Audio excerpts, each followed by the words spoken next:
panoorin natin ang pahayag ni Auntie Claire doon sa isang istasyon ng isang radyo na kung saan siya yata dito ay panauhin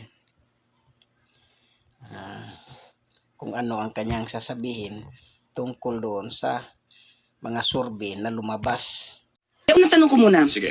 Yung bang pag binanggit ba natin na ito yung survey ng Vice Presidente, ito yung survey ng Presidente, yung isa 56, yung isa 34, pinagkukumpara ba natin yung trabaho nila? Comparative. Kasi Sige. hindi mo pwedeng pagkumparahin yung ginagawa ng Vice Presidente sa Presidente.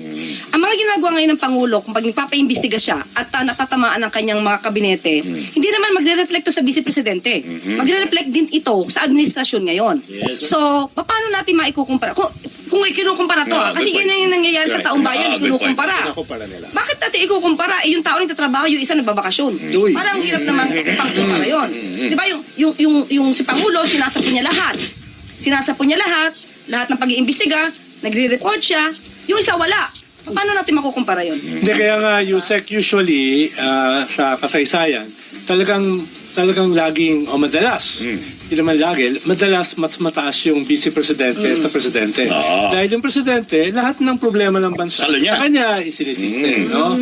Wala tayong magagawa kung ang mga Duterte ang pinili ng mga tao, ng mga Pilipino.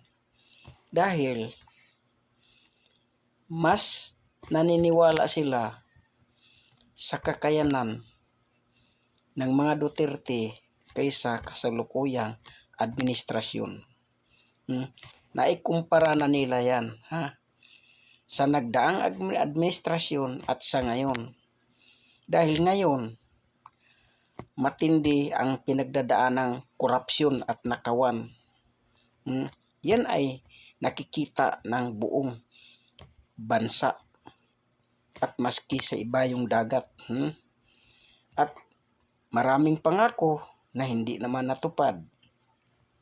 Tulad ng mayroong mga makukulong bago mag-Pasko, walang natutupad. Kung hindi, yun lang, diskaya. At mayroon pang sinabi ang ating Pangulo na 5,500 na flood control ang natapos na, pero sa bandang huli ay ghost. Kaya doon na pagtanto ng mga tao na mas nagtiwala pa sila doon sa mga Duterte. Kasi nakita na nila nung nakaraang administrasyon na walang gulo, tahimik ang bansa. Ngayon, takipan at may kaguluhan. Yun ang nakikita, maski naman sino. Pagkumparahin noon at saka ngayon, mas piliin ko yung nakaraang administrasyon. Ganun lang yun. Move on na tayo.